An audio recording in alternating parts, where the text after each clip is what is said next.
Voilà, bonjour à toutes et tous et bienvenue dans ce webby de l'inclusion organisé par À compétences égales. Je suis Charlotte, chargée de mission au sein de l'association et doctorante en sociologie à Sciences Po Paris. Donc pour celles et ceux qui ne connaîtraient pas encore l'association, À compétences égales œuvre au quotidien pour promouvoir l'égalité et la diversité dans l'accès à l'emploi ainsi que tout au long des parcours professionnels.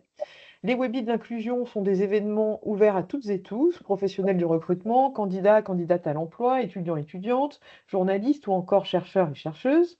Et l'objectif est de faire dialoguer des experts, des chercheurs et chercheuses et des membres de l'association afin de mettre en lumière nos engagements en faveur de l'inclusion et de la lutte contre les discriminations dans le monde du travail.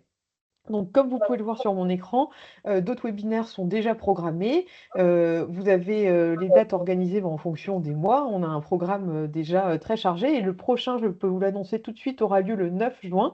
Vous pouvez le voir, et on parlera de la question de la grossesse, du recrutement et de la carrière, mais aussi du congé maternité, congé paternité en général et on aura le plaisir d'accueillir Delphine Tarot, professeure de droit privé et Laetitia Schall, économiste, voilà, qui nous présentera aussi une étude très intéressante qui mesure vraiment, le taux de discrimination, en ce qui concerne ces critères-là en France. Donc, voilà, c'est très, très intéressant. Je vous recommande d'y aller et on vous enverra évidemment, l'invitation.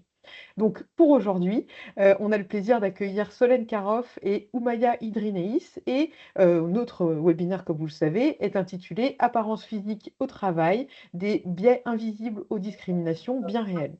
Donc concernant le déroulé de cette session, je commencerai par un échange avec nos invités sous forme de questions-réponses.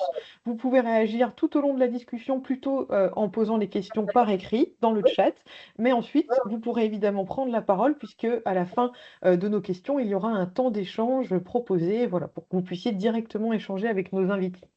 Donc, je voulais également vous préciser que le webinaire est enregistré et sera diffusé sur notre chaîne YouTube, et donc pour qu'il soit accessible à tout le monde. Vos noms n'apparaîtront pas à l'écran, hein, on fait un montage, donc on garantit l'anonymat des participants.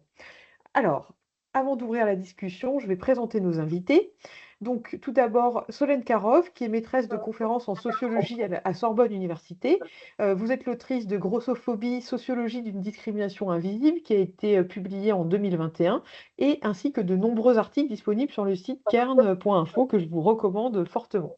Donc, vous avez plusieurs thématiques de recherche, hein, notamment la question du corps, de la santé, donc de l'obésité, du surpoids, de la grosseur, mais vous travaillez, et vous en aviez parlé aussi sur la question de l'oncopédiatrie, des maladies rares, des cancers, voilà, du système de santé en général et évidemment sur la question des discriminations. Nous avons également le plaisir de recevoir Oumaya Edrineis, qui est professeure en STAPS à l'université d'Artois. Vous avez assuré notamment en 2024 la codirection de l'ouvrage qui apparaît à l'écran également, Les sportifs dans les médias, production, diffusion et réception. Et vous êtes également l'autrice de nombreux articles disponibles sur Kerninfo, sur, entre autres, hein, parce que vous avez évidemment d'autres thématiques de recherche, sur les discriminations liées à l'apparence physique. Vous vous intéressez spécifiquement aux mécanismes sociologiques qui participent au processus de stigmatisation et de discrimination dans des contextes évaluatifs, donc le marché du travail qui nous intéresse, mais vous avez travaillé sur le marché sportif ou le marché matrimonial. Et vous vous intéressez aussi aux critères donc, du sexe et de l'âge, hein, en plus des apparences physiques. Donc sans plus attendre, je vais commencer à poser mes questions à Solène et Oumaya. Pour commencer, donc je m'adresse à Oumaya. Que recouvre exactement le critère de l'apparence physique dans les discriminations à l'emploi? Donc voilà, on peut parler du poids, du visage, de la tenue vestimentaire, et cetera. Donc voilà, si vous pouvez, nous en dire plus. Très bien. Alors, l'apparence physique est rentrée dans le droit français en 2001 et le rapport de l'Assemblée nationale qui tentait d'expliquer l'origine de cette introduction du motif discriminatoire montre en fait que c'est une réaction à plusieurs faits divers. Premier fait divers, une vendeuse avait été licenciée en raison de sa couleur de peau, qui était jugée inadéquate. On avait trouvé aussi dans une annonce d'offre d'emploi la mention bonne tête. Et il existait un contentieux entre une compagnie aérienne américaine et certaines hôtesses qui, en raison de leur surpoids, ou en tout cas du poids à ne pas dépasser tel qu'il était rédigé dans les règlements, du sexe et de leur taille également, avaient été suspendues, puis ensuite une résiliation du contrat. Ces exemples montrent vraiment que dès le départ, l'apparence physique avait déjà un aspect multidimensionnel et touchait aussi bien à la couleur, à la taille, au poids, aux habits, etc. etc. Laurence Perrupirotte, qui est une collègue en droit qui a travaillé sur l'introduction de ce motif, dit que c'est un motif fourre-tout. Et à partir d'un cas d'école, elle montrait qu'en fait, le cadre législatif français permettait déjà d'aborder plusieurs dimensions de l'apparence physique. C'est-à-dire que si on voyait une dame avec une alliance, on pouvait supposer qu'elle était mariée. Si on voyait un ventre rond, on pouvait supposer qu'elle était enceinte, etc., etc.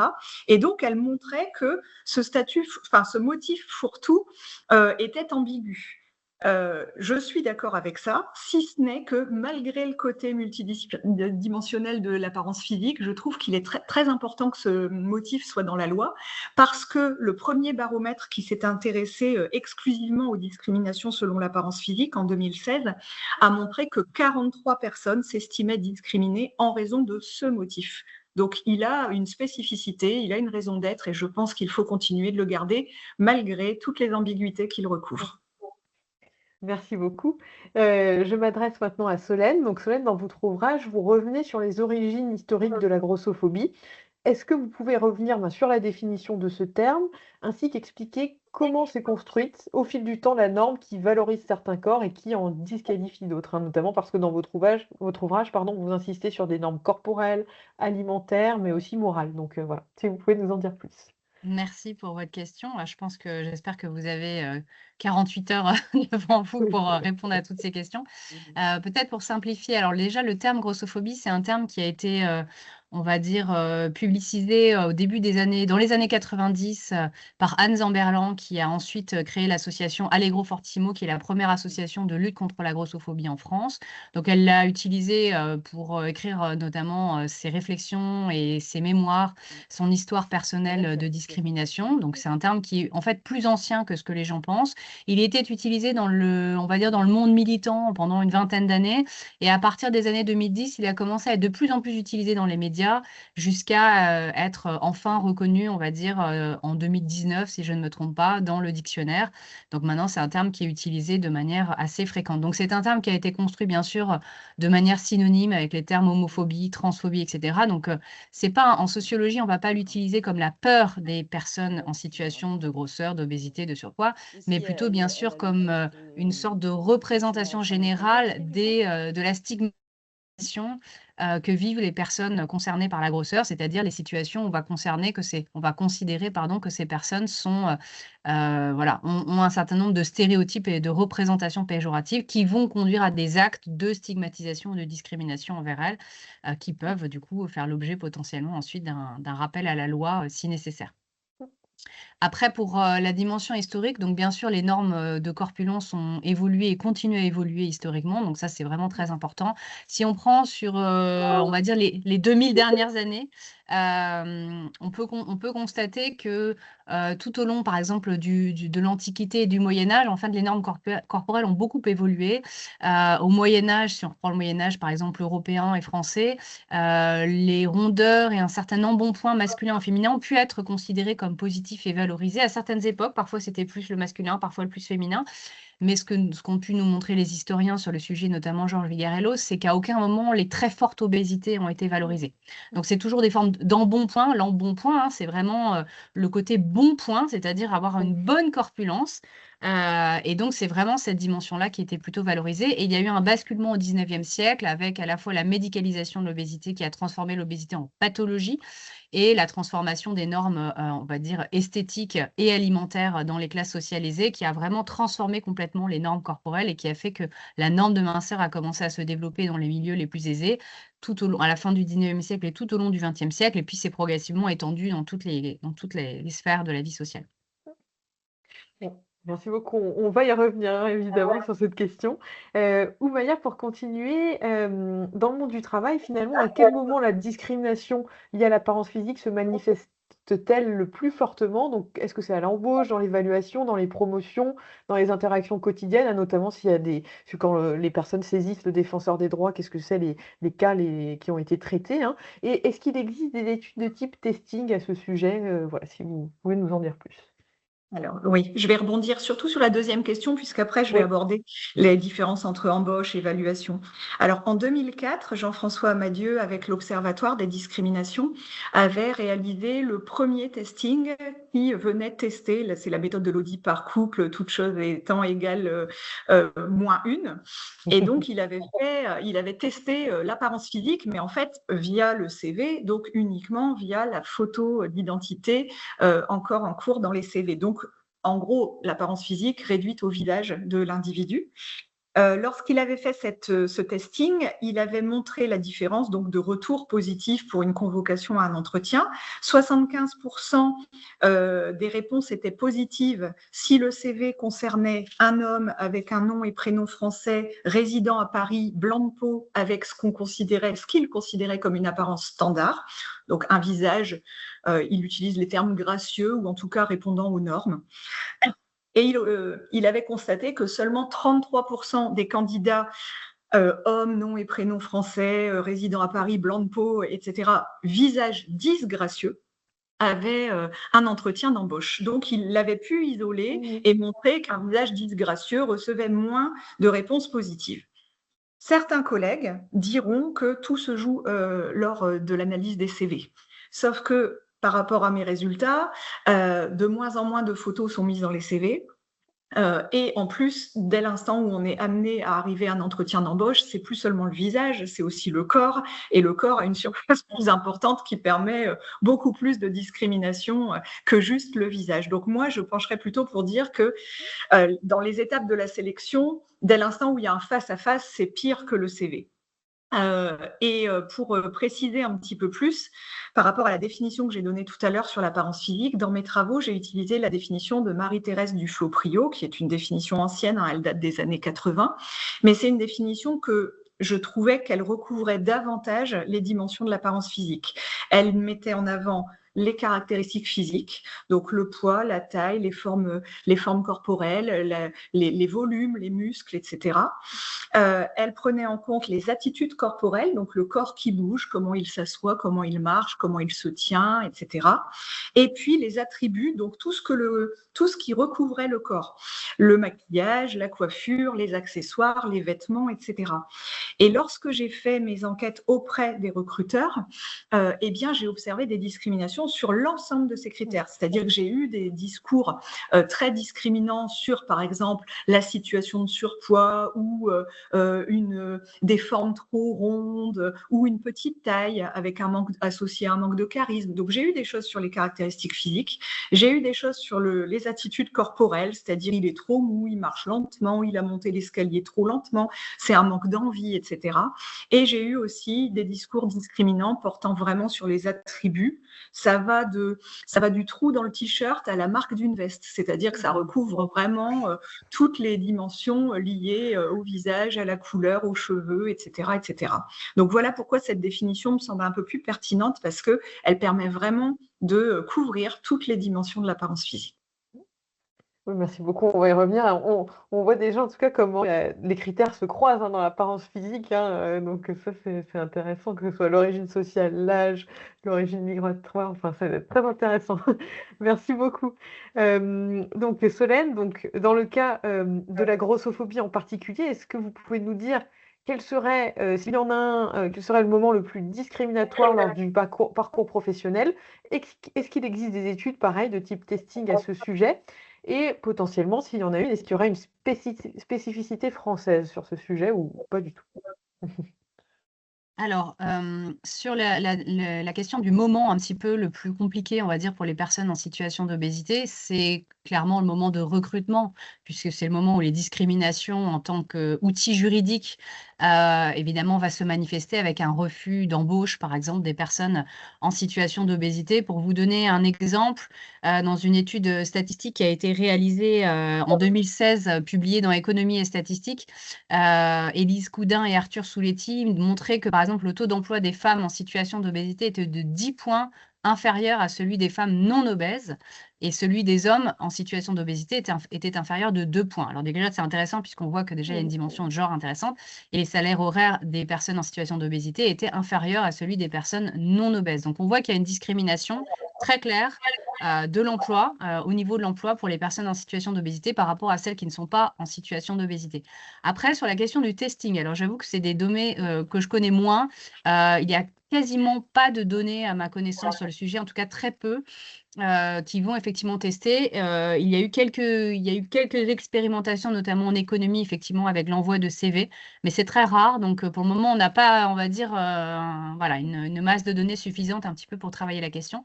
Et c'est dommage, ça montre aussi que c'est un sujet qui n'est pas suffisamment traité en sociologie ou en économie, que ce soit économie classique ou économie expérimentale. Après, sur la spécificité française, ce qui est intéressant, c'est qu'effectivement, Idri Neis le citait tout à l'heure, mais effectivement, en France, on a quand même une spécificité, c'est qu'on a quand même un critère de discrimination dans le Code du travail depuis 2001 qui est l'apparence physique. Donc ça, c'est quand même quelque chose d'intéressant. Ça n'existe pas nécessairement dans tous les pays.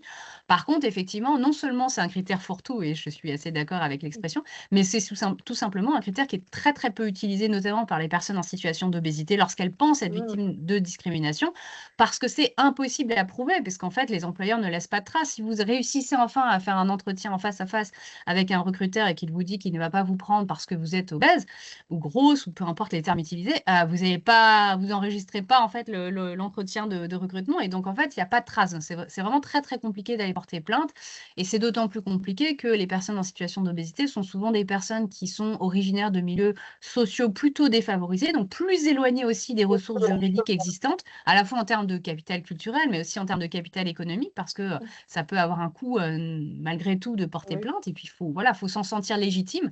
Et ces personnes-là, souvent, ont intériorisé l'idée qu'elles sont responsables de leur grosseur, et par conséquent, elles ne se sentent pas légitimes de porter plainte. Donc, toutes ces dimensions font que c'est une spécificité de l'obésité, j'ai envie de dire presque plus que du pays français en tant que tel. Merci beaucoup, Solène.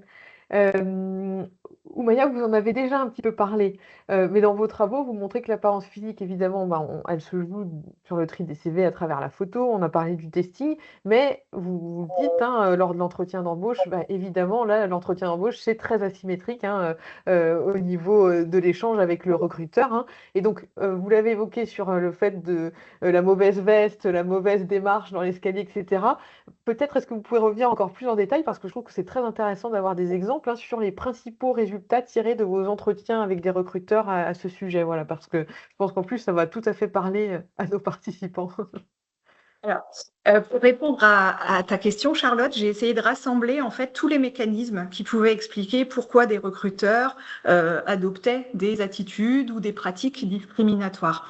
J'en ai identifié 4. La première, c'est si on renvoie leur comportement discriminatoire à une attitude non irrationnelle et basée sur des représentations infériorisantes. C'est comme si on disait, ce recruteur-là, dans la vie de tous les jours, il est raciste. Il est raciste lors du recrutement. Là, en l'occurrence, ce recruteur est looky. Je reprends l'expression américaine, il a certaines attitudes ou certaines logiques discriminatoires dans sa vie de tous les jours, eh bien, il les reproduit sur le marché du travail. Honnêtement, j'en ai pas croisé beaucoup des recruteurs qui adoptaient ce genre de transfert, on va dire. J'en ai pas vraiment rencontré beaucoup, et c'était plutôt des personnes âgées, non formés, autodidactes, qui sont arrivés dans le recrutement en ayant gravi les échelles de la hiérarchie, quoi. Il n'y avait pas de formation au recrutement très nette. La deuxième explication, c'est lorsque leur conduite discriminatoire se développe à leur insu, et en analysant leur fonctionnement, j'avais donné comme titre à mon article qui se ressemble, s'assemble, c'est-à-dire que par rapport aux éléments inscrits dans leur biographie sociale, on retrouvait des affinités sociales ou au contraire des dégoûts envers certaines personnes, mais que l'on pouvait rapporter à leur propre trajectoire sociale. C'est-à-dire que, par exemple, une recruteuse grande sportive, athlète, très mince, très élancée, qui jugeait très négativement un candidat un peu enrobé, qui était un peu plus lent, elle lui trouvait tous les défauts associés dans sa façon de penser au surpoids. Ce qui ne veut pas dire que les personnes en surpoids n'ont aucune chance d'être recrutées. C'est-à-dire que j'ai vu l'exemple d'une recruteuse qui était elle-même en surpoids et qui, par le principe du qui se ressemble s'assemble, se retrouvait. Elle avait des expressions comme on dirait moi à son âge, ce qu'il fait me parle, etc. Et elle finissait par recruter quelqu'un qui lui ressemblait. à la fois, on le retrouve dans la trajectoire, les écoles fréquentées, les filières d'études suivies, et là, ici, l'apparence physique. Le troisième mécanisme que j'avais relevé, c'est lorsque leur pratique discriminatoire renvoie à un calcul, cette fois-ci très rationnel, mais lié à l'incertitude du recrutement, à la prise de risque et au temps que nécessite un recrutement approfondi basé sur des compétences. Et donc, à quoi ça aboutit? Pour justement prendre moins de risques et aller plus vite, les recruteurs se rapportent sur des éléments directement visibles, contenus dans l'apparence physique, avec tous les stéréotypes, les raccourcis qu'ils font par rapport à ces éléments visibles. Alors évidemment, c'est contre-productif puisque rien ne dit dans l'apparence physique, en tout cas ça n'a jamais été montré, que l'apparence physique pouvait être un indicateur de la productivité d'un candidat. Mais en tout cas, je l'ai vu plusieurs fois et encore une fois, c'était souvent des candidats peu formés au recrutement, au RH. C'était des candidats qui arrivaient d'un cursus en physique-chimie ou en agroalimentaire et qui se retrouvaient recrutés par l'entreprise à recruter son équipe. Voilà. Dernier mécanisme, et ça c'est quasiment la majorité des cas que j'ai pu observer, c'est lorsque les conduites discriminatoires des recruteurs renvoient à une espèce, aux contraintes organisationnelles. Alors ça peut être des contraintes liées à l'entreprise, à une politique RH plutôt discriminatoire. Et donc, si jamais le recruteur a un sentiment de redevabilité très fort au moment de son recrutement dans l'entreprise, si par exemple le discours de l'entreprise est anti-diplôme et que le recruteur a la sensation qu'il n'est pas là pour ses compétences, mais parce que l'entreprise lui a donné sa chance, ou par exemple si la marque employeur arrive à faire adhérer les salariés, notamment les recruteurs, à la politique discriminatoire de l'entreprise, eh bien, on observe des recruteurs qui ne sont pas du tout lookistes dans leur vie quotidienne, qui réfutent toute discrimination et qui ont des comportements discriminatoires au moment du recrutement. Et ça, c'est vraiment la majorité que j'ai pu voir, notamment dans des entreprises qui appartiennent à des grands groupes avec des politiques RH très stabilisées, très cohérentes, très médiatisées par la marque employeur. Merci beaucoup. C'est très intéressant et peut-être qu'il y aura des questions là-dessus, par les participants, ensuite à la fin du webinaire. Donc pour continuer, prochaine question pour Solène. On l'a très rapidement évoqué, hein, mais alors finalement, c'est quoi les stéréotypes que subissent les personnes victimes de grossophobie et en quoi évidemment, hein, ces stéréotypes biaisent-ils les décisions de recrutement et de management? Alors, c'est une bonne question. Alors, il faut savoir que les stéréotypes qui existent, hein, dans la sphère professionnelle sont identiques, bien sûr, aux stéréotypes qui vont exister dans la société de manière générale et dans d'autres contextes sociaux. En revanche, ils vont être d'autant plus importants dans cette sphère-là que justement, les employeurs ont beaucoup de pouvoir sur les employés et les personnes qui recrutent, puisque notamment, ils peuvent décider de les recruter ou de ne pas les recruter. Je dirais qu'il y a peut-être 3 stéréotypes qui sont particulièrement importants. Le premier, c'est un stéréotype lié au manque d'intelligence. C'est-à-dire que très souvent, l'obésité va être associée à des personnes qui sont jugées plus bêtes que les autres. Ça, c'est un stéréotype qui est à l'inverse, hein, des personnes très minces qui vont être associées à une plus grande intelligence. Ça, c'est un stéréotype assez ancien qui est lié au fait qu'on va associer en fait comment on pourrait dire ça? L'incapacité à prendre soin de soi a une forme d'incapacité aussi intellectuelle, c'est-à-dire l'idée de se dire: «OK, c'est des gens qui ne sont pas assez intelligents d'une certaine manière pour prendre soin d'eux». Donc ça peut être un critère utilisé par les employeurs, même de manière inconsciente pour ne pas effectivement, recruter quelqu'un. Donc ça va avoir des conséquences ou ne pas lui proposer de promotion, par exemple, ce qui peut être assez fréquent. Ensuite, il y a un deuxième stéréotype qui est lié au premier, mais un petit peu différent, qui est plutôt la question de la paresse ou de la flemmardise. Et donc, dans la sphère professionnelle, on peut considérer que ce serait peut-être un manque de professionnalisme. C'est-à-dire que très souvent, l'obésité va être associée, dans l'imaginaire et les représentations péjoratives à une personne, qui ne fait pas de sport, mais à une personne aussi qui est assise sur son canapé et qui regarde la télé, hein, de manière un peu caricaturale. Et donc, finalement, c'est une personne qui ne s'engagerait pas complètement, en fait, pour, on va dire, peut-être l'image, justement, de l'entreprise. Donc, dans ces cas-là, ce manque de professionnalisme va être jugé, être, voilà, un problème pour embaucher, finalement, cette personne-là. Et le dernier stéréotype, c'est sur la question de la santé.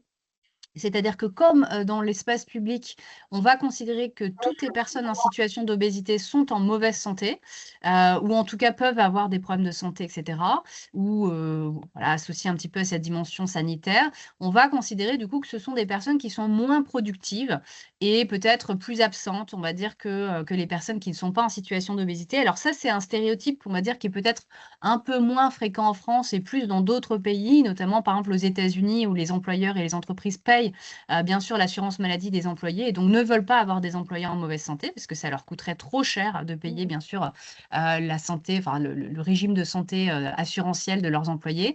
En France, bon, comme les employeurs n'ont pas à prendre en charge la santé de leurs employés, c'est un petit peu différent sur la dimension économique. Par contre, sur la dimension des stéréotypes, c'est quand même quelque chose qui est souvent mis en avant. C'est une forme de justification un peu économique a posteriori. Et donc, le principe de la discrimination, hein, c'est d'attribuer à un individu des stéréotypes et des croyances qui concernent un groupe social. C'est-à-dire qu'on peut considérer, OK, peut-être que les personnes en situation d'obésité, pardon, ont plus de risques d'avoir des problèmes de santé que quelqu'un qui n'aurait pas d'obésité et pas d'autres problèmes aussi de santé divers et variés, mais ça, on ne le sait pas toujours quand on est employeur. Mais en revanche, considérer que la personne qu'on va recruter représente tout le groupe, ça, c'est un signal de discrimination. Parce qu'en fait, on n'en sait rien, en fait, si la personne, elle est effectivement en santé, si elle va l'être. Et puis, bien sûr, il y a aussi des discriminations liées à la santé. Évidemment, on pourra toujours revenir sur ces questions-là voilà, après. Et donc, finalement, toutes ces dimensions et tous ces stéréotypes vont conduire à une forme de, je ne sais pas comment on pourrait appeler ça, mais une forme de plafond de verre un peu grossophobe ou de plafond de verre corporel qui fait que, voilà, éventuellement, même si on accepte de recruter ces personnes, on va les laisser en fait dans certains emplois et on ne va pas leur donner par exemple des promotions pour accéder à des positions de cadre ou de responsabilité. Merci beaucoup. Je voulais rebondir, enfin voilà, il y a une autre question pour vous, Solène, parce que là, donc, on a parlé effectivement des stéréotypes, donc plutôt qui ont un impact sur les relations humaines, mais vous Oui. montrez dans vos travaux que l'environnement matériel est aussi important, les sièges, les uniformes, espaces, les photos, les Bien sûr. vidéos. Est-ce que vous pouvez nous en dire plus sur cette dimension plutôt organisationnelle? Oui, alors ça, c'est quelque chose qui est très intéressant parce que c'est quelque chose qui est un petit peu invisibilisé en fait lorsque l'on travaille sur la question de la stigmatisation et de la discrimination, c'est qu'on oublie en fait l'importance, on va dire, de l'équipement et des objets qui peuvent être aussi stigmatisants d'une certaine manière, hein, de manière indirecte évidemment puisque ce sont des objets.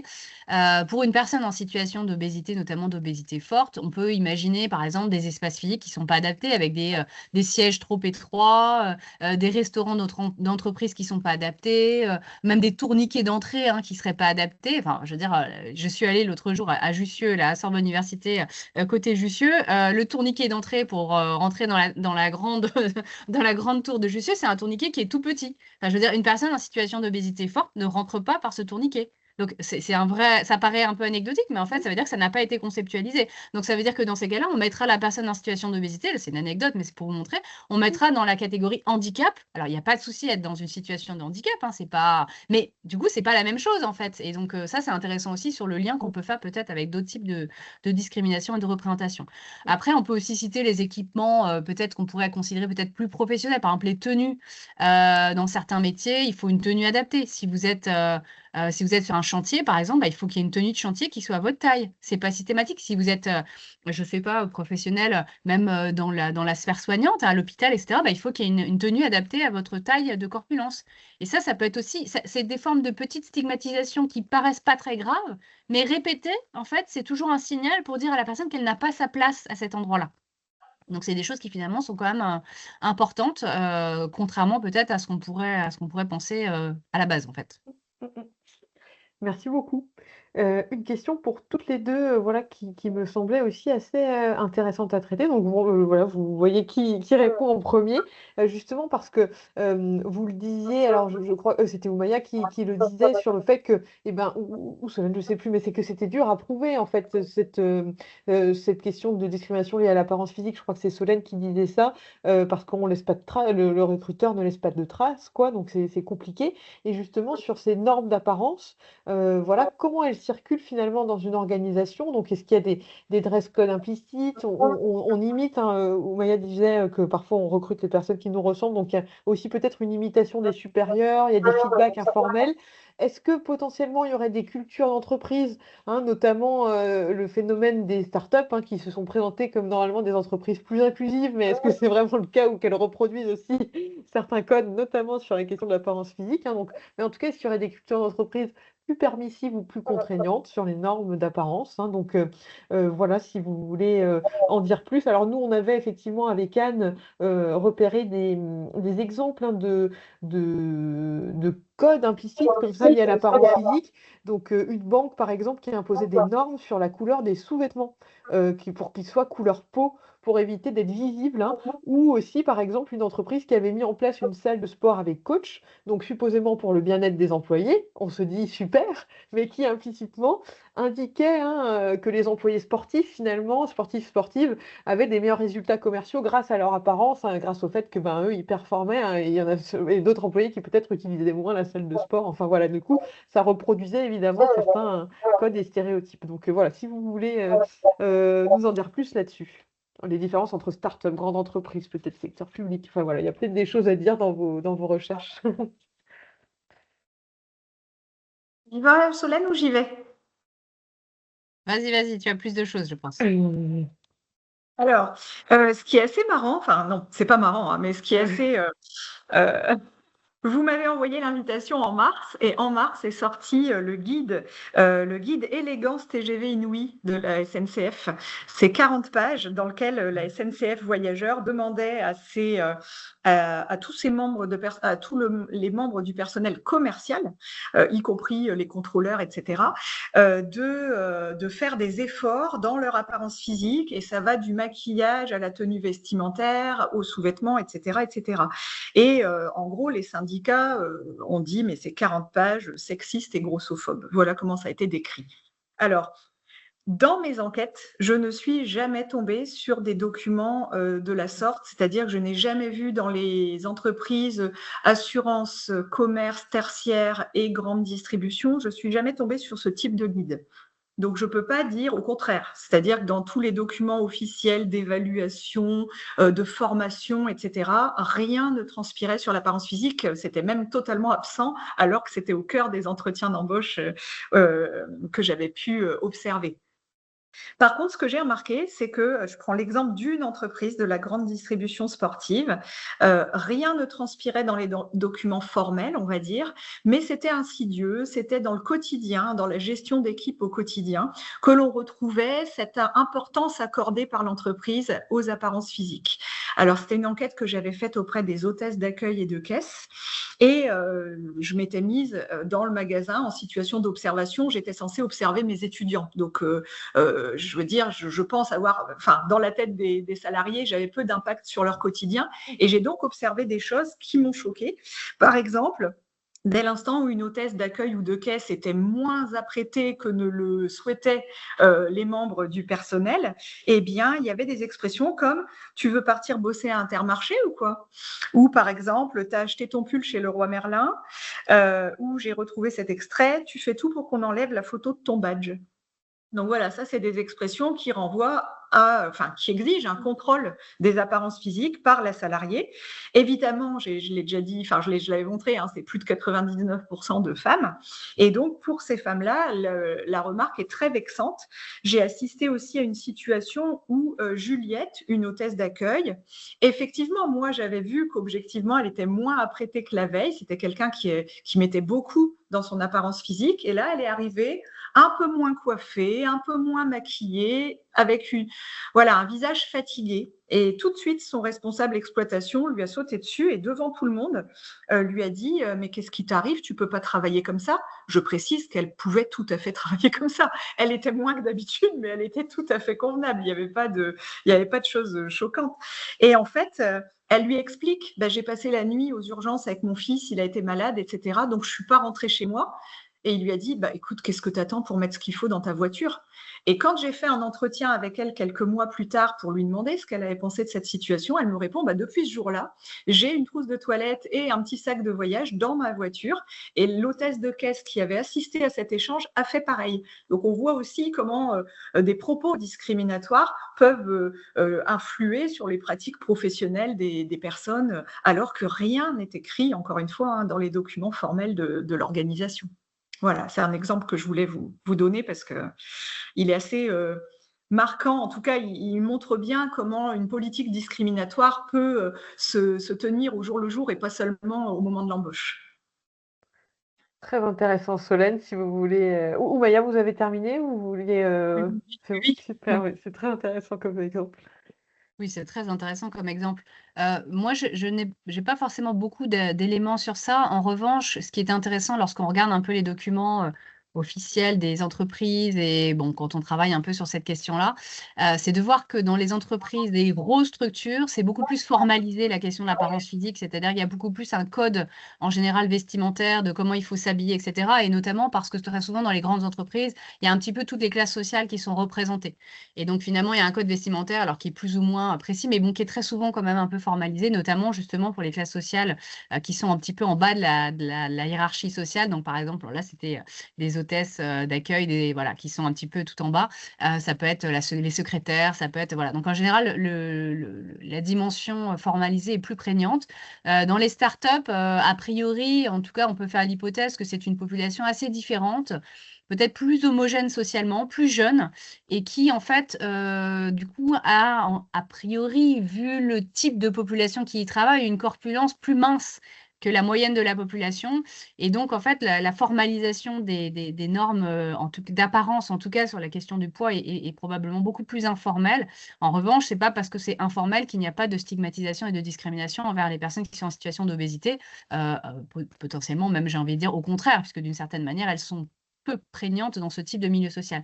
Je voulais juste donner un exemple que j'avais trouvé intéressant il y a quelques années, qui avait été mentionné dans les médias et qui montre un petit peu l'élément, la dimension un petit peu à la fois étatique et professionnelle, un petit peu de cet encadrement des corps et notamment de l'obésité. C'est le Japon qui a demandé notamment à ses entreprises alors ils demandent pas forcément de peser leurs employés, mais de mesurer, enfin comment on peut dire ça, de catégoriser le risque notamment de syndrome métabolique et notamment par exemple en prenant la mesure de la taille, qui est une mesure qui permet de vérifier s'il y a un risque cardiovasculaire. Donc, c'est bien entendu aussi une mesure qui est liée au poids.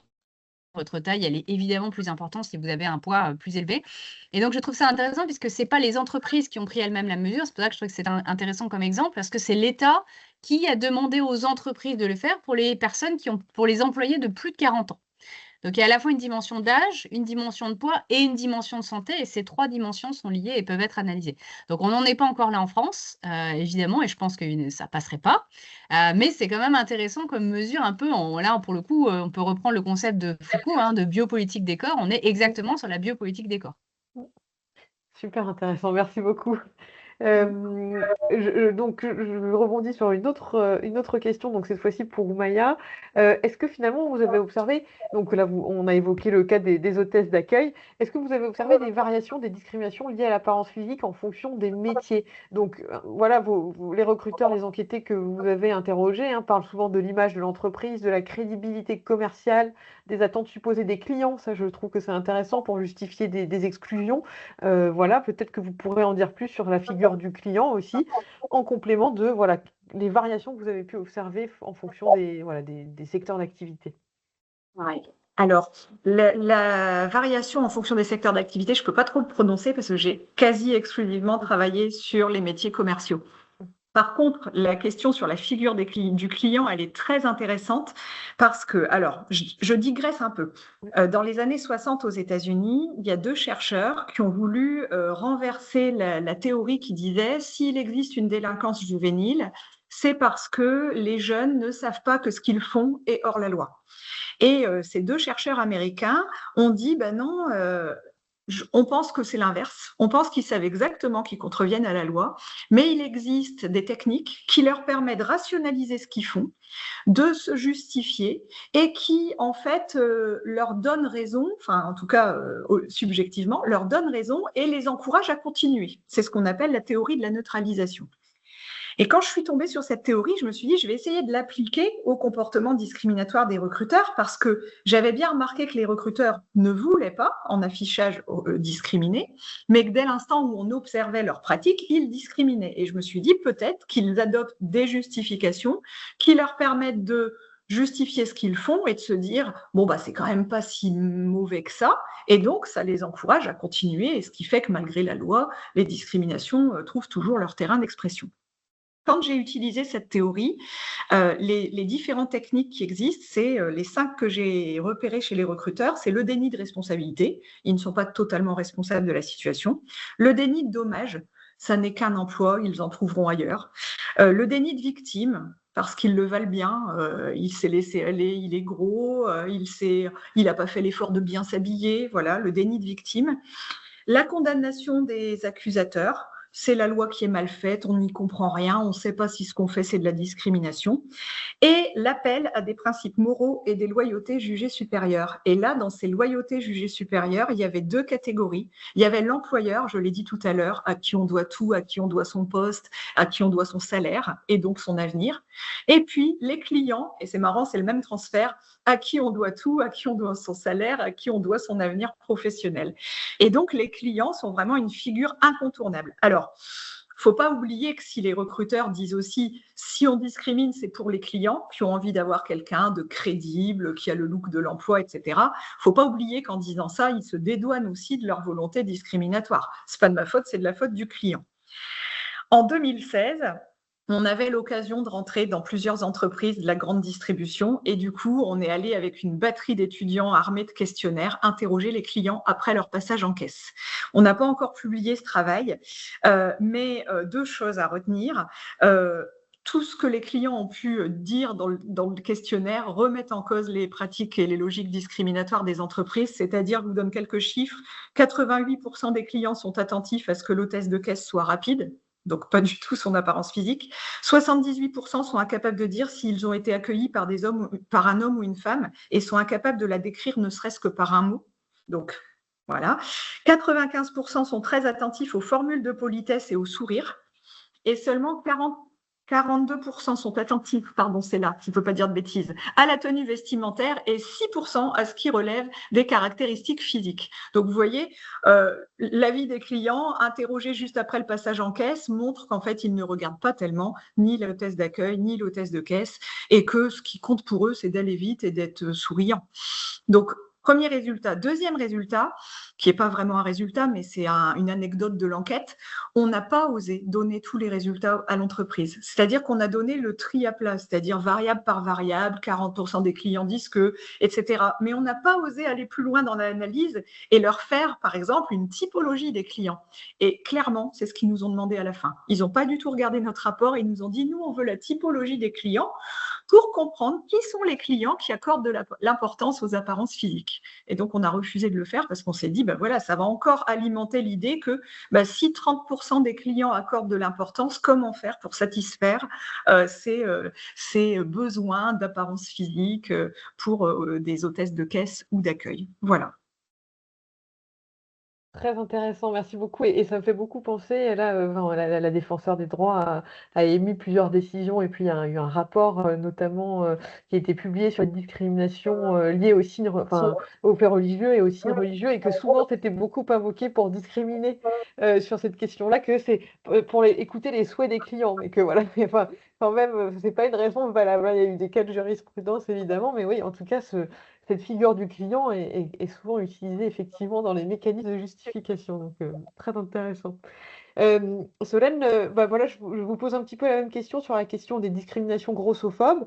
Est-ce qu'elles varient selon les types de postes? Peut-être que vous avez des cas que vous avez pu observer là-dessus, hein, justement. Est-ce qu'il y aurait des fonctions, notamment les plus visibles ou les plus valorisées, qui exposent davantage, hein, à cette sélection corporelle?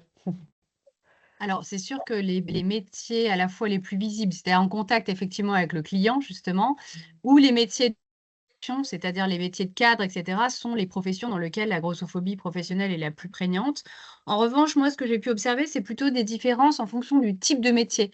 Et là, c'est assez intéressant puisqu'en fait, ce que les sociologues, de manière générale, ont pu montrer, c'est qu'il y avait une sorte d'identité sociale virtuelle associée entre l'image populaire d'un métier et la représentation de la corpulence associée. Ou par exemple, on va associer pour les métiers des classes sociales populaires, par exemple, boucher, nounou, aide-soignante, etc., des corpulences plutôt rondes, plus arrondies, on va dire.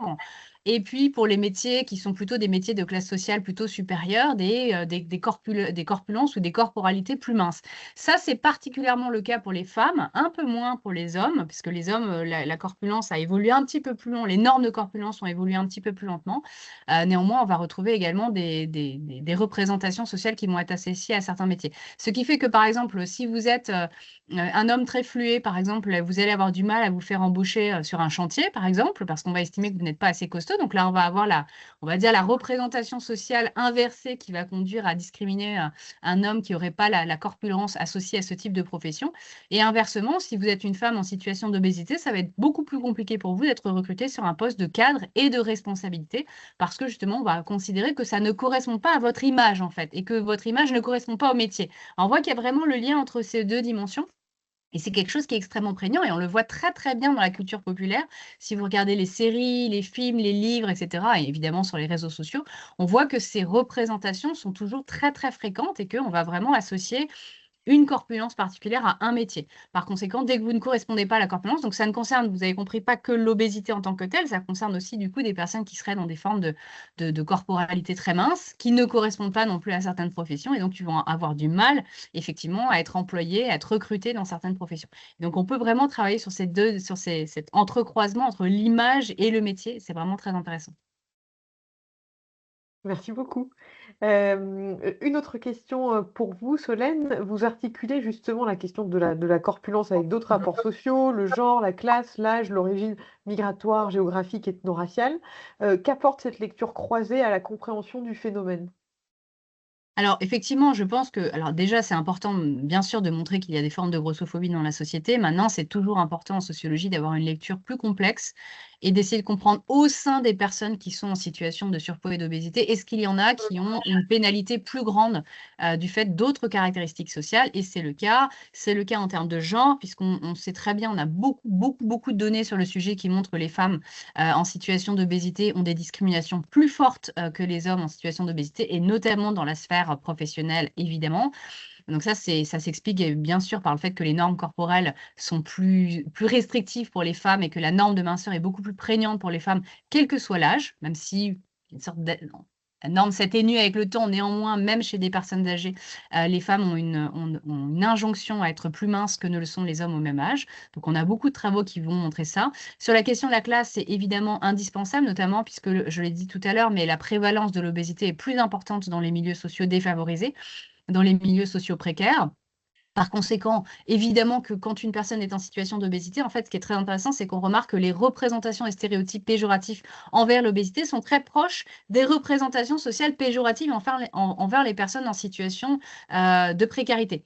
Donc, je parlais tout à l'heure du manque d'intelligence, de la flemme, de la paresse, de l'incapacité à prendre soin de soi, etc. En fait, c'est des stéréotypes qu'on va retrouver également envers une personne, par exemple, qui est au chômage depuis longtemps, envers des personnes qui sont pauvres, etc. Donc ça, c'est des choses qu'il faut évidemment croiser et sur lequel il faut évidemment travailler. Et on peut montrer que les personnes en situation d'obésité qui sont également en situation de précarité sont également plus victimes de grossophobie. Alors, pas forcément dans leur propre milieu social, c'est plus compliqué, mais en tout cas dans la sphère professionnelle. La dimension ethno-raciale, alors c'est toujours très compliqué de travailler sur cette question en France, parce qu'on a peu de données statistiques sur le sujet. Donc, pour le moment, on n'a pas encore beaucoup de choses. En revanche, aux États-Unis, on peut montrer que effectivement, les personnes qui sont en situation d'obésité et qui sont racisées peuvent, alors ça dépend des cas, c'est un peu complexe. Il y a des situations où elles sont plus discriminées que les personnes qui sont en situation d'obésité blanche.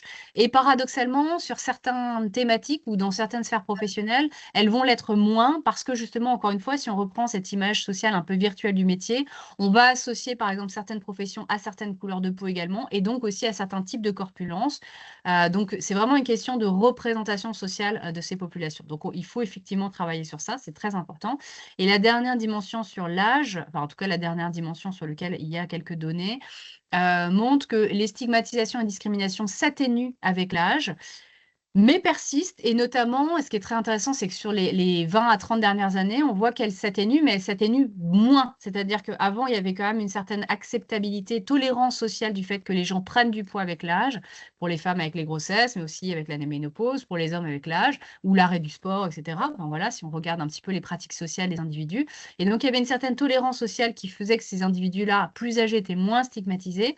A priori, c'est moins le cas maintenant. C'est-à-dire que les injonctions à avoir un corps mince, ou en tout cas un corps non gros, plus exactement, sont plus prégnantes maintenant. Et par conséquent, l'âge va devenir un critère très intéressant également à analyser. Merci beaucoup. J'ai une question pour toutes les deux. Donc, Oumaya, en tout cas, je n'avais pas prévu cette question sur la lecture croisée des critères, mais comme vous travaillez sur différents critères, au cas où vous voudriez rebondir, évidemment, vous le pouvez, hein, sur la question qu'on vient de traiter.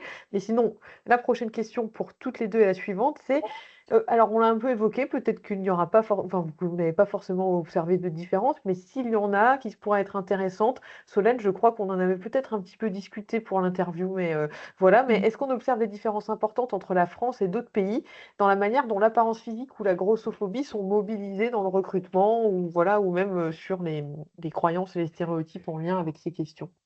Si vous avez des choses à dire là-dessus. Bon, je commence, Solène. Alors, j'ai pas fait d'études comparatives avec d'autres pays, donc sur la manière dont c'est pris en compte, je vais pas m'avancer là-dessus. Par contre, j'avais fait une recension sur les textes de loi dans les différents pays liés à l'apparence physique. Alors, ce qu'il en ressort, c'est que l'apparence physique, c'est vraiment une originalité française, c'est-à-dire que le critère n'apparaît pas comme tel dans le droit communautaire ou international. Et ce qui est intéressant, c'est de voir les différences entre les pays. Pour l'Angleterre, c'est la couleur qui prime. Pour le Danemark, c'est la couleur de peau, le critère précis. Pour la Belgique, c'est les caractéristiques physiques. Donc, en fait, l'une des dimensions du Flot-Prio dont je parlais tout à l'heure. Et d'ailleurs, il précise dans la loi qu'il considère comme caractéristiques physiques les caractéristiques innées ou apparues indépendamment de la volonté de la personne. Donc, en gros, le trou dans le t-shirt devient sanctionnable. Le surpoids, en fonction de comment on le définit, si c'est santé ou pas, peut le devenir. La taille d'un individu, j'ai déjà entendu, elle a qu'à mettre des talons si elle veut un poste à responsabilité. Donc, vous voyez, la définition qui paraît, voilà, comme c'est inné et comme c'est indépendant de la volonté, c'est pire. Oui, mais dans ce cas-là, qu'est-ce qu'on met dedans ? Ensuite, le Canada, il n'y a aucune mention sur l'apparence physique dans son droit. Par contre, dans la jurisprudence, j'avais retrouvé deux cas où l'apparence physique avait été non pas retenue, mais en tout cas était au cœur de la discrimination, et c'est un autre motif qui a servi. Je vous en donne un exemple. Une serveuse avait été congédiée parce qu'elle n'arrivait pas à rentrer dans l'uniforme imposé par l'entreprise. Et ce qui a été retenu, c'est discrimination à raison du sexe parce que c'était une femme. Donc, vous voyez, alors que c'est clairement l'apparence physique et ici la tenue vestimentaire liée au poids, en tout cas aux formes corporelles de l'individu. Quelque chose qui m'a beaucoup interpellée, c'est aux Pays-Bas. Aux Pays-Bas, ils ont fait une liste, mais qui est assez courte, des motifs prohibés. Et ensuite, ils terminent par une phrase en disant « ou tout autre motif ». Donc, en fait, devient discriminatoire tout autre motif dès l'instant où on arrive à prouver qu'il est discrimination, c'est-à-dire qu'il est un traitement défavorable en raison d'un motif pas légitime, trompeur, superficiel, etc. Donc voilà, j'avais trouvé que les Pays-Bas étaient un peu avaient une position originale par rapport à la France qui, depuis les années 70, ajoute critère par critère. Je crois qu'aujourd'hui, on est à 26 critères. En 2001, on n'était même pas à 17. Donc voilà, c'est une façon différente de voir le processus d'embauche avec la focale discriminatoire. Voilà. Merci beaucoup. Solène, est-ce que vous voudriez rebondir Je sur cette pense, je question. pense qu'Oumaya a dit le principal. Peut-être que ce qu'on peut noter, moi, par rapport aux deux pays sur lesquels j'avais travaillé également, à part la France, l'Angleterre et l'Allemagne, c'est que, par exemple, en Angleterre, il y a quand même des mesures de promotion de la diversité corporelle de manière générale dans les entreprises, plus fréquentes qu'en France. Alors, évidemment, c'est diversité corporelle, hein, ça ne concerne pas forcément la grosseur en tant que telle, mais du coup, la grosseur peut un petit peu, on va dire, s'intégrer un petit peu sur cette dimension, donc c'est un petit peu différent. Et aussi, ce que je trouve intéressant, c'est que la France est un petit peu en retard aussi sur ses réflexions de manière générale. Alors, bien sûr, on a la question de l'apparence physique dans le droit, mais par contre, sur la réflexion autour de la grossophobie, on est un petit peu en retard. Et ce qui peut s'expliquer aussi, notamment parce que, par exemple, aux États-Unis, en Angleterre et un petit peu en Allemagne, il y a un courant qui s'appelle les Fat Studies, qui est un courant un peu sur le modèle des Gender Studies, par exemple, aux États-Unis, qui a été constitué un petit peu pour mettre en évidence tous les travaux autour de la question de la grosseur et donc aussi les questions de discrimination, etc. Et donc, d'une certaine manière, c'est des mouvements qui sont, enfin, en tout cas pour les Fat Studies, qui sont au croisement entre la recherche scientifique et le militantisme. Et donc, c'est des courants qui font aussi beaucoup de lobbying. Et je pense que ça, à la fois, témoigne et participe du fait qu'il y ait une réflexion publique et citoyenne sur ces sujets-là plus importante dans ces pays-là par rapport à la France. Donc, sur ce sujet, on est clairement en retard, en tout cas, en France. Merci beaucoup, très intéressant. Je connaissais pas du tout les Fat Studies, donc merci. Une question pour toutes les deux, si vous avez des choses à dire, mais effectivement, voilà, bon, c'est sur des évolutions récentes, donc peut-être qu'il y aurait d'autres études à penser, mais est-ce que vous avez potentiellement, même si vous n'avez pas creusé trop la question parce que vous travaillez sur d'autres sujets peut-être maintenant, est-ce que vous avez identifié des évolutions récentes post-Covid, avec le télétravail, avec les visioconférences de plus en plus courantes dans le monde de l'emploi? Voilà, sur la manière, est-ce que ça a eu un impact sur la manière dont l'apparence physique est évaluée? Je vais répondre parce que je vais aller très vite. Non, je n'ai pas identifié parce que je ne l'ai pas mis en questionnement. C'est-à-dire que depuis 4-5 ans, je suis plutôt sur les discriminations à l'embauche selon l'âge.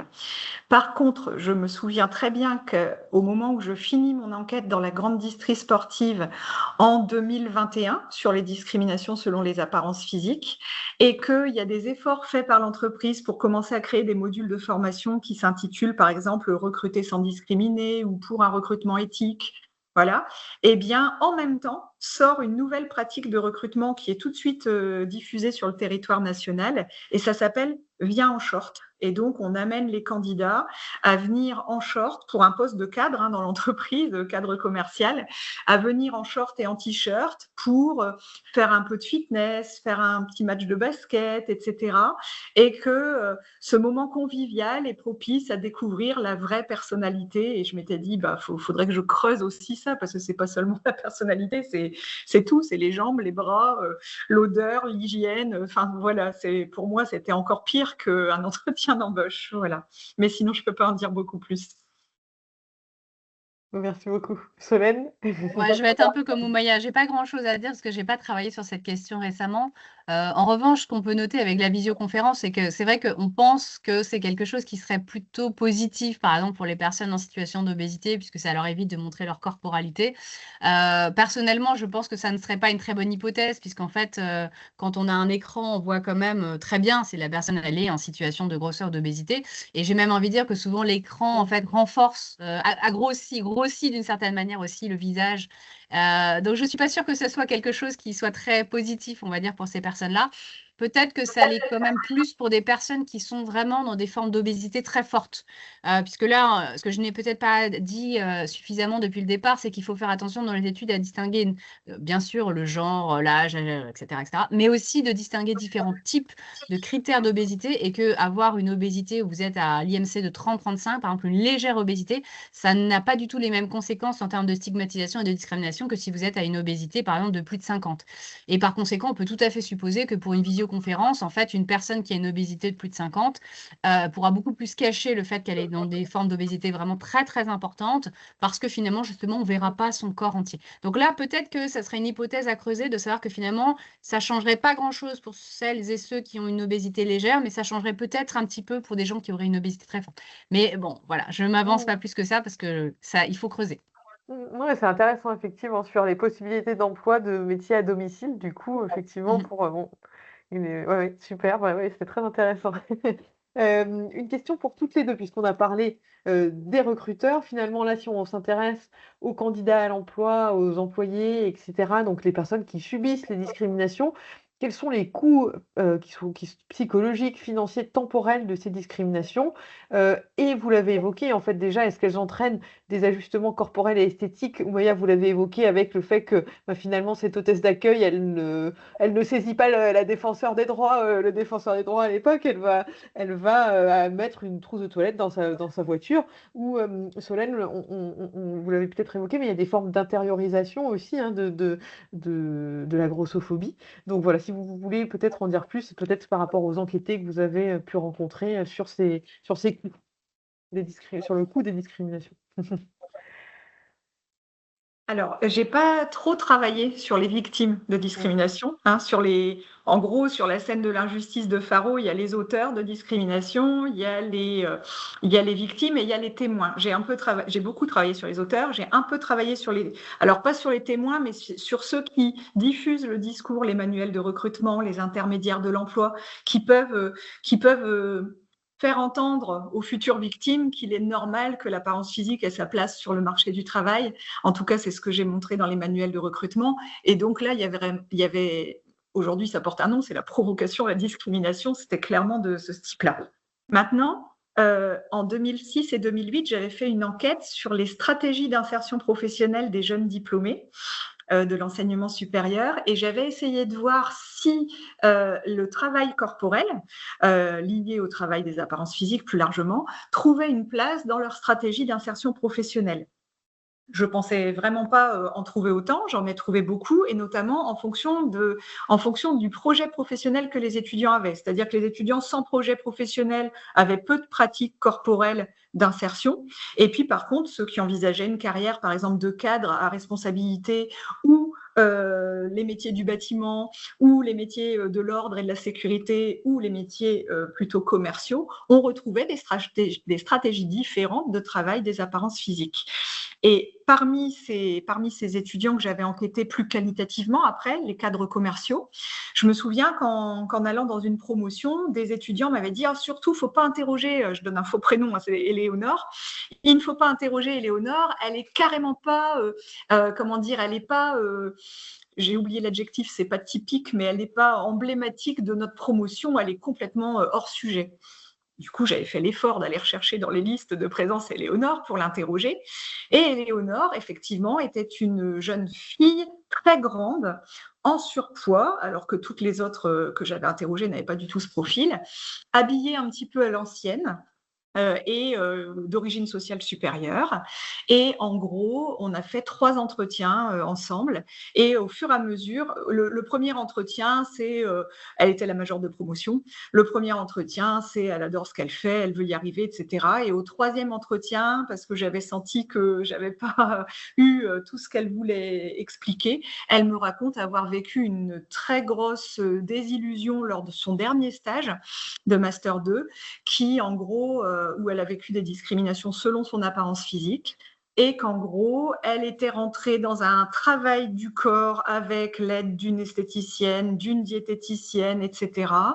Et qu'elle avait même programmé durant l'été une opération de chirurgie esthétique. Et vraiment, c'était en réaction, à son stage de Master 1, je dis une bêtise, à son stage de Master 1, toute son année de Master 2 a été une prise en charge de son corps pour correspondre aux normes implicites imposées par son lieu de stage et par certains enseignants dans sa formation.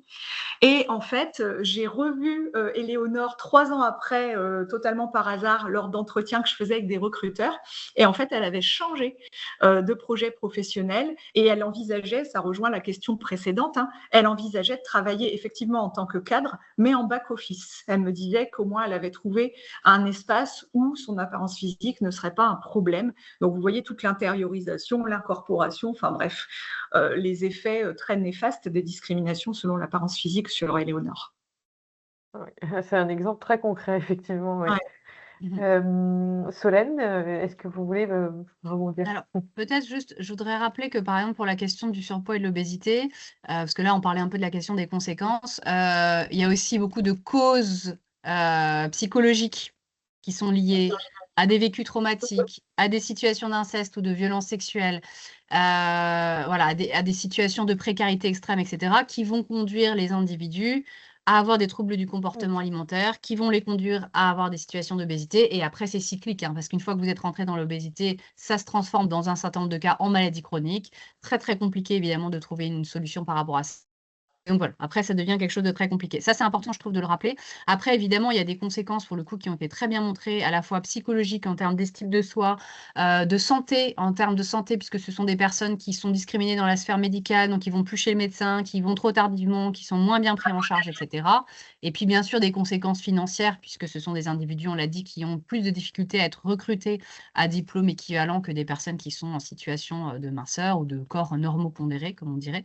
Mais effectivement, je pense que le point qui est intéressant à montrer, c'est ce que vous citiez tout à l'heure, Charlotte, c'est aussi la question de l'intériorisation de la grossophobie, qui va conduire chez ces personnes, en fait, à des formes d'autocensure. En tout cas, moi, c'est comme ça que je les appelle. C'est-à-dire que ce sont des personnes qui, parfois, ne sont même pas discriminées professionnellement, puisqu'elles ne vont pas aller se mettre dans ces positions qu'elles pourraient potentiellement réclamer du fait de leur bagage, à la fois en termes d'études, d'expérience, etc., parce que justement, elles ne s'en sentent pas dignes ou parce qu'elles ont peur, parfois, bien sûr, d'être discriminées. Et donc, ces formes d'autocensure vont être parfois extrêmement fortes et vont conduire, bien sûr, à cacher leur grosseur, à cacher leur rondeur. Donc, ça peut être, bien sûr, des stratégies vestimentaires, des stratégies esthétiques, des stratégies chirurgicales aussi, parfois. Mais ça peut être tout simplement le fait de s'exclure, en fait, de la vie professionnelle et sociale, ce qui va renforcer ensuite, bien sûr, par un mécanisme assez classique, la situation d'obésité, puisque, bien sûr, dans ces cas-là, ça conduit à du mal-être, des troubles psychologiques, etc. Et donc, très souvent, des troubles du comportement alimentaire. Donc, quand on travaille sur ça, la question de l'intériorisation de la grossophobie, c'est quelque chose de très important. Et c'est lié aussi à ce que je disais tout à l'heure sur le fait que beaucoup de personnes ne portent pas plainte, même si elles pensent qu'elles pourraient porter plainte, au sens où elles auraient peut-être parfois des arguments pour porter plainte. Elles ne le font pas parce qu'il y a toujours cette idée que c'est de leur faute si elles sont en situation de grossophobie et que par conséquent, elles pourraient, entre guillemets, ne pas être obèses si elles le souhaitaient. Bon, si c'était le cas, soyons honnêtes, vu la situation de grossophobie dans le monde, il n'y aurait personne qui serait en situation d'obésité. Mais bon, c'est une croyance très, très, on va dire très fréquente, hein, de penser que les gens peuvent contrôler leur poids comme ils veulent ou comme elles veulent, en oubliant complètement la complexité du corps et la complexité du poids. Mmh. Merci beaucoup. On va passer aux questions plutôt juridiques, voilà, puisqu'on a fait, voilà, vraiment, on est entré, dans des analyses très enfin, grâce à vous, dans des analyses très intéressantes d'un point de vue sociologique. Donc peut-être, voilà, avec vos travaux, sur les conclusions liées aux critères juridiques, de l'apparence physique pour Oumaya, est-ce que ce critère, finalement, est-ce qu'il est trop large ou trop flou? Est-ce qu'il y aurait, des différences de chiffres, entre les études sur la perception des discriminations à l'apparence physique et les recours juridiques, hein, justement? Est-ce qu'il y a pas il y en a peut-être pas tellement, donc voilà, est-ce que vous pouvez, nous en dire plus là-dessus? Alors, il y a un énorme décalage entre justement la perception des discriminations telles qu'elles sont ressenties par les Françaises et Français. Il y a depuis quelques années le baromètre des discriminations qui est fait quasiment tous les 2 ans. J'ai pris un chiffre, le critère de l'apparence physique est évoqué par 30% à peu près des demandeurs d'emploi qui estiment avoir vécu une discrimination. Et en 2013 et en 2021, c'est le critère qui est majoritairement cité pour décrire les expériences de discrimination. Donc on voit que du côté des ressentis subjectifs, voilà, il y a une forte impression d'être discriminé pour les apparences physiques. Maintenant, si on regarde le recours à la justice civile et pénale, j'avais fait en 2016 avec Julie Duflot le recensement des cas traités par le défenseur des droits. On avait en 2016 93% des personnes qui avaient vécu une discrimination lors de l'accès à l'emploi, qui n'ont entrepris aucune démarche, et 1,4% des réclamations qui étaient adressées à l'institution qui concernaient l'apparence physique dans l'emploi. Donc voilà, 93 et 1,4. Et on avait enquêté sur les bases de données juridictionnelles cette fois-ci. Alors, je vous passe le détail, hein, il y a l'Exbase, Légifrance, LexisNexis. On avait étudié plusieurs bases de données juridictionnelles et globalement, quand on est entre 6 000 et 30 000 cas de jurisprudence, à la fin, on est entre 1 et 2 cas qui concernent l'apparence physique lors de la situation d'embauche. Donc, on voit bien qu'il y a un très, très faible recours à la justice, aussi bien juridictionnel qu'extra-juridictionnel, très peu de cas. Alors, moi, je ne peux pas l'expliquer parce que je n'ai pas travaillé là-dessus. Par contre, Emmanuelle Marchal a travaillé là-dessus et elle montre 2 choses. La première, c'est on a d'un côté la force des employeurs. Les employeurs ont le pouvoir de reconstituer les faits, et d'ailleurs, ils ont les données dans les mains. Donc, même si l'aménagement de la charge de la preuve a changé, c'est quand même eux qui ont toutes les données dans les mains et pas les candidats victimes ou pas de discrimination. Ensuite, il y a le pouvoir d'évaluation, où ils ont la possibilité d'évaluer comme ils le souhaitent les savoirs, savoir-être, savoir-faire des candidats. Et enfin, ils ont le pouvoir de définition des compétences nécessaires, puisque quoi qu'il arrive, quoi que dise le défenseur des droits, ils ont la liberté, enfin, il y a la liberté de l'employeur. Donc, il y a un pouvoir très fort, une force très forte du côté des employeurs. Et de façon paradoxale, on a de nombreux obstacles au recours juridique avant même que la personne ait la possibilité de déposer plainte. Donc, il y a des chercheurs qui ont travaillé, par exemple, sur le fait que la victime ne se reconnaît des fois pas victime de discrimination. Et selon les apparences physiques, c'est plus dur que selon, par exemple, la couleur de peau ou le sexe. Parce qu'il n'y a pas d'organigramme, il n'y a pas des trombinoscopes de tous les salariés qui nous permettraient de dire, bah, vous voyez, il n'y a que des minces et moi j'étais en surpoids, ou il n'y a que des gens grands et minces et moi je suis petite. Enfin, il n'y a pas d'organigramme, il n'y a pas de statistiques de l'apparence physique dans l'entreprise. Donc ça empêche cette reconnaissance du statut de victime. Et deuxième chose, il faut parvenir à mettre en mots l'expérience vécue. Ça, les victimes arrivent à le faire dans les enquêtes Quanti ou Cali, mais ces expériences vécues doivent être compatibles avec le droit. Et il y a énormément de plaintes déposées qui sont floues dans le sens où on ne sait pas si c'est le sexe, l'apparence physique, l'état de santé, si c'est le surpoids, l'obésité. Et donc, ce flou-là amène souvent soit à une annulation, enfin en tout cas à un classement sans suite, soit en fait, très souvent, comment dire, le législateur préfère finalement garder le sexe ou la couleur de peau et on oublie l'apparence physique. Donc, en fait, il y a une invisibilité statistique qui se crée et donc, ça justifie qu'il n'y ait pas de mobilisation citoyenne, il n'y a pas les pouvoirs publics ne font rien sur cette question-là, quoi, globalement. Merci beaucoup. Solène, aussi sur cette question plutôt juridique, on sait que la grossophobie n'existe pas comme telle dans le code pénal, hein, mais l'apparence physique, bon, est, elle, un critère reconnu. Selon vous, est-ce que ce cadre juridique est suffisant ou est-ce qu'il rend la grossophobie trop floue juridiquement? Est-ce que nommer explicitement la grossophobie dans la loi changerait quelque chose, hein, voilà, si vous pouvez nous en dire plus là-dessus. Alors, je pense que évidemment, ça serait difficile de savoir si ça changerait quelque chose dans la loi. Et évidemment que ça ne changerait rien si, d'une certaine manière, il n'y a pas un travail collectif et citoyen sur les discriminations liées à la grossophobie. En revanche, personnellement, je suis plutôt pour. Je pense que symboliquement, ce n'est pas du tout anodin. Je pense que, et c'est pour ça que j'avais appelé mon livre ainsi, Une discrimination invisible, c'est que je pense que c'est une discrimination qui est encore peu reconnue socialement parce que justement, on considère que c'est de la faute des personnes en situation de surpoids ou d'obésité s'ils sont en situation de surpoids et d'obésité, que les gens associent justement ça à un manque de soins, un manque de capacité de se prendre en charge avec tous les stéréotypes que j'ai cités tout à l'heure. Et je pense que ça serait un signal symbolique assez fort de la part de l'État de dire mais non, en fait, attendez, il y a des grossophobies, c'est tout aussi grave d'insulter quelqu'un parce qu'il est en situation d'obésité que de l'insulter s'il a un handicap, que de l'insulter s'il a une couleur de peau différente de la majorité, etc., etc. Donc personnellement, je serais plutôt pour. Il y a eu dernièrement une proposition de loi qui a été déposée en septembre dernier pour reconnaître la grossophobie comme discrimination. Alors, ça a été renvoyé, ça n'a pas été voté, ça a été renvoyé à la commission des lois constitutionnelles. Donc, ça veut dire que c'est encore en débat en interne du côté des juristes. Bon, on verra ce que ça va donner. Je pense que s'il y avait un lobbying citoyen et politique assez fort, peut-être que ça finirait par passer. Après, ce qui est vrai, c'est qu'au niveau des associations de lutte contre la grossophobie, il y a peu de personnes qui sont spécialisées sur les questions juridiques et peu d'associations qui sont spécialisées sur les questions juridiques. Or, si vous voulez avoir un peu de poids, notamment au niveau des parlementaires, il faut arriver, entre guillemets, les rencontrer et quasiment leur expliquer pourquoi est-ce qu'il faut faire ça pour des raisons juridiques, etc. Il faut un peu appuyer sa demande. Et donc, pour le moment, il y a peu d'appui. Les associations, elles se sont concentrées sur d'autres objets, on va dire d'autres répertoires d'actions, ce qui est tout à fait compréhensible. Mais voilà, pour le moment, il n'y a pas suffisamment de lutte, on va dire, citoyenne pour que ça puisse être porté suffisamment fort dans l'espace politique pour que ça soit voté. Mais personnellement, je trouve que ça serait un signe vraiment positif. Sans être naïf, hein, bien sûr, sur effectivement, est-ce que ça changerait la société? Non. Par contre, quand on voit les commentaires sur les réseaux sociaux sur le corps des personnes publiques, peut-être que ça serait quand même un outil dont on pourrait se servir pour Mm. lutter justement contre cette grossophobie quand même numérique qui est extraordinairement importante. Oui, tout à fait. Une question pour toutes les 2, c'est la dernière question et ensuite je laisserai la parole, aux participants. Quelles seraient, selon vous, les 3 premières mesures concrètes à mettre en place, au sein d'une entreprise, pour prévenir les discriminations liées à l'apparence physique et à la grossophobie dans le recrutement et au quotidien? Et j'ai un petit peu élargi cette question et notamment, voilà, si vous avez des choses à dire là-dessus, dans quelle mesure ces biais pourraient être renforcés ou atténués? En tout cas, qu'il faudrait avoir peut-être une vigilance là-dessus, par les outils RH standardisés, donc notamment l'IA de tri de CV, hein, les intelligences artificielles.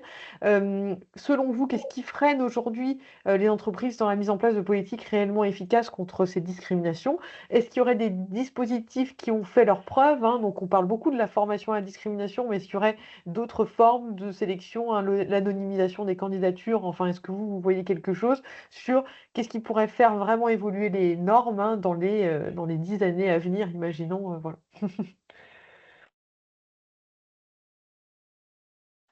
Je me lance, Solène? Alors, c'est difficile, hein, en tant que sociologue de donner des solutions, donc vous mettez toutes les précautions à ce que je vais dire, mais j'ai essayé de répondre. 1re chose, je dirais aucune photographie dans les CV, ça c'est sûr, parce que évidemment c'est la première étape de sélection. C'est la première étape où les données objectives doivent carrément primer sur toutes les affinités, les ressentis, les choses possibles en entretien. Donc je dirais qu'aucune photographie dans les CV, c'est un premier pas. Sachant que, je nuance, quand j'enquêtais dans la grande distribution sportive, sans photo, les recruteurs arrivaient parfois à anticiper l'apparence physique des candidates. Par exemple, parce qu'ils demandaient de renseigner les pratiques sportives ou les hobbies ou comment on appelle ça, la case d'hiver du CV. Eh bien, par exemple, si une candidate mettait qu'elle faisait de la natation synchronisée, qu'elle avait fait 15 ans de danse classique, qu'elle avait fait de la gymnastique, qu'elle était déléguée de sa classe, qu'elle était, etc., ils anticipaient sur cette base une certaine forme d'apparence physique et donc les prenaient davantage en entretien d'embauche. Donc on voit que même sans photo, certaines personnes anticipent un travail des apparences physiques. La deuxième chose, c'est évidemment la formation des recruteurs. Quand j'avais encadré la thèse de Julie Duflot, et elle montrait vraiment qu'en absence de formation spécifique, les discriminations étaient plus nombreuses. Soit par méconnaissance totale de la loi, ce qui peut arriver, soit par le développement de pratiques discriminatoires dont je parlais tout à l'heure, l'urgence, le coût, l'incertitude, le risque, etc. Troisième chose, une formation à la loi de 2008, on n'en a pas parlé. La loi de 2008, c'est les exigences professionnelles essentielles et déterminantes. C'est la loi qui autorise en fait dans certains cas bien spécifiques, des différences de traitement liées à l'apparence physique ou à d'autres critères de la loi. Et c'est très particulier, hein. C'est par exemple la hauteur de la planche pour les pompiers, donc la taille minimale pour accéder à la planche. Ça fait partie des EPE.